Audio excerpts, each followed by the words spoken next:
This piece of sheet metal is perfect. It's pretty thick. The side walls are about the same as that channel iron is.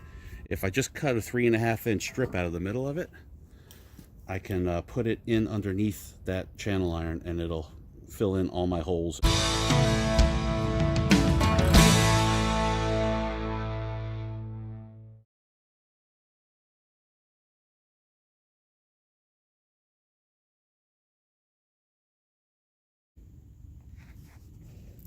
Okay, everything is now cut out. It is time to start welding it in place. Lots and lots and lots of welding.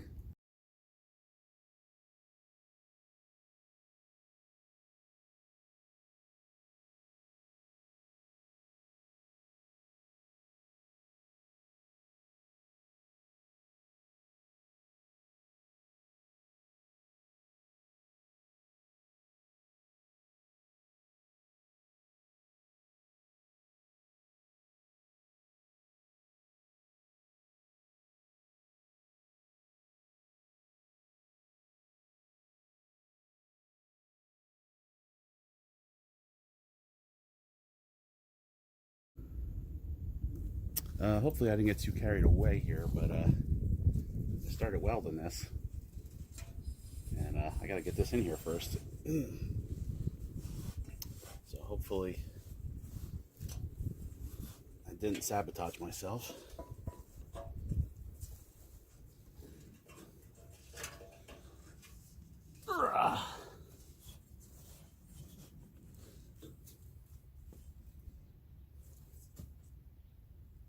I think that might be good enough.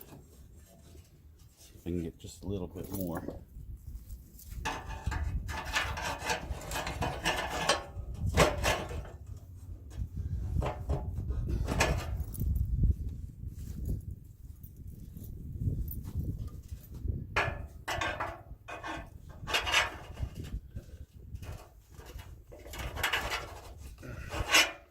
Nope, I guess that's it. But I think that's good enough. I'll cut off the excess, tack weld this down, weld the big plate over the top of that, and then seal everything up.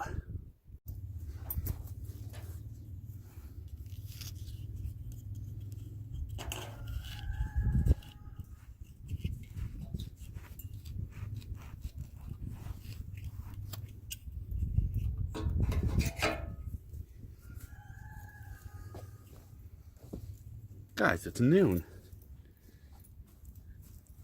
Crazy rooster. I cut out the roof over this front section. I don't know if you can see the wool starts a ways back there.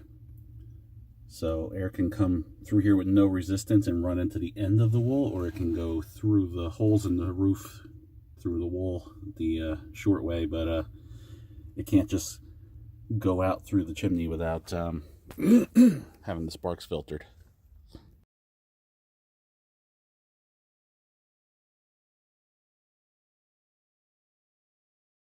I got the corners tacked, so I'm gonna get this strap out of here before I burn through it, and then I'll weld this down, fill in this hole back here, fill in the gap around here, fill in the front, you know, make it as airtight as I can.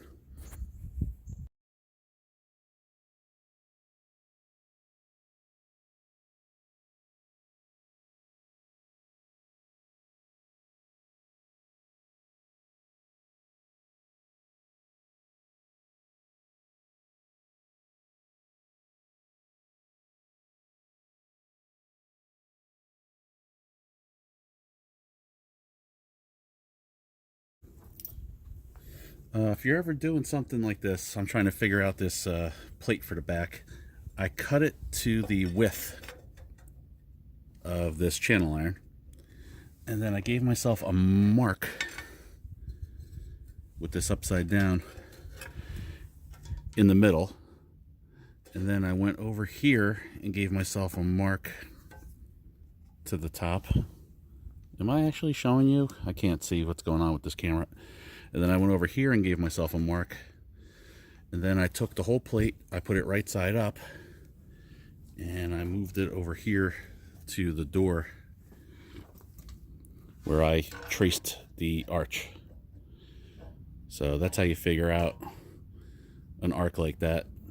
I could have, taken a metal ruler and bent it to that arch. I could have traced a 5-gallon bucket. I mean, there's a bunch of different ways to do it, but that's how I did it. Now I'm gonna do this pretty much the same thing for the front, only with the front I'll have the luxury of being able to put the marker actually inside and trace the opening onto the metal plate, and then I'll cut them both out and weld them in.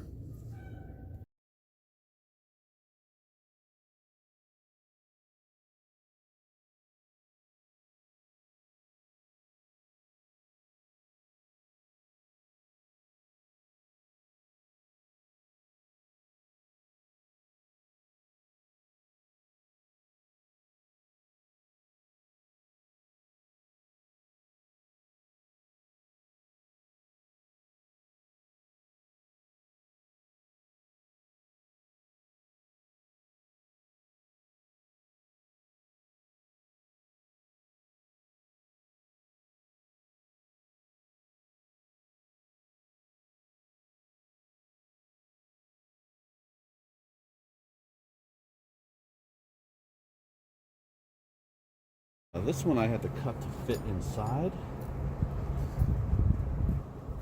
so it's going to be a little bit trickier to hold and weld, but I think I got something up my sleeve. Let's see if my idea works.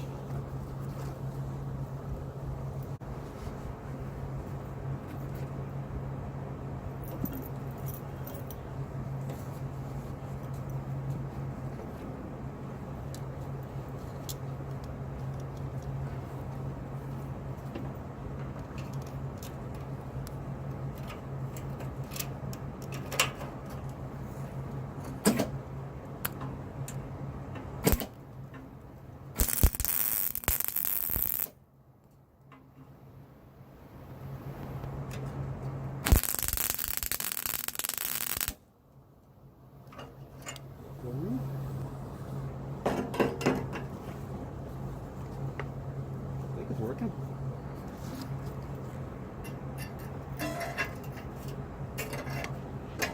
Maybe I shouldn't have tacked it top and bottom. It's bending. It'll be okay. Come in. Come in.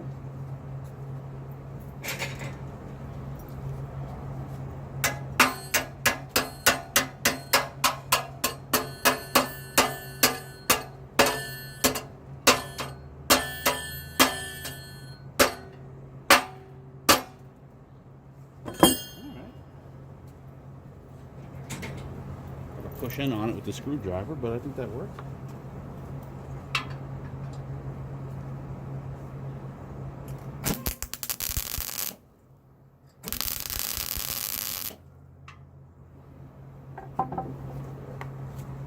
Success. And we welded in the rest of the way.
I think I have it airtight, and I gave myself a latch so it can't open. and made myself an extension for the handle. And technically, once this breaks in, when you close this, it ought to hook under here and latch itself. That bar will keep it from getting too low. So this will catch the end and lift up on it until it hooks itself. I got a little bit of grinding to do maybe because it's hanging up on something. But there, the door can't open by accident. And I think I'm ready for another test light. Let's get this guy blazing. Let's see how it does.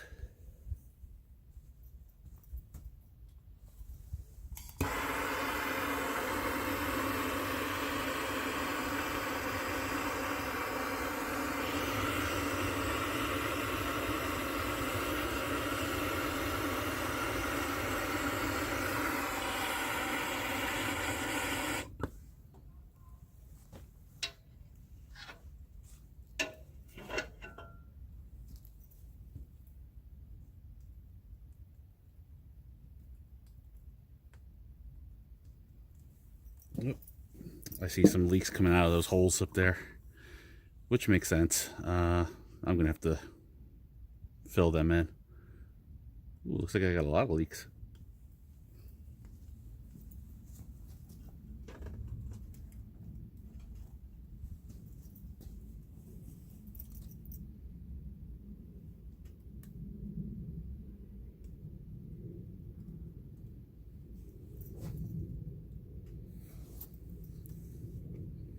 I think I might need to cut a hole out of the door and put a cooking pot lid in there so I can see what's going on with the fire when the door's closed. I welded up that hole because I didn't want smoke to come out of it when I blew air in through down here. Oh, let's try blowing some air in there and see what happens. I got my power respirator out here.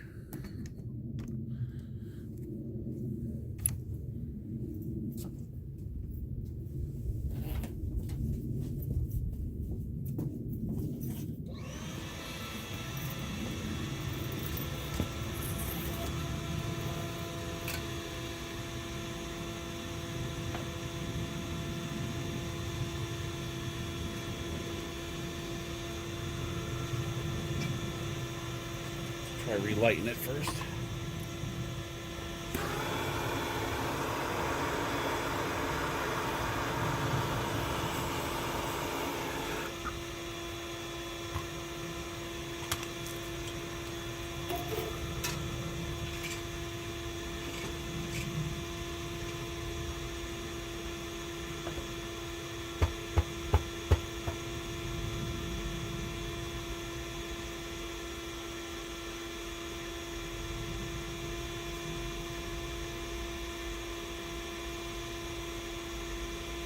There's smoke coming out of everywhere but the chimney.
Well, at least it's staying burning.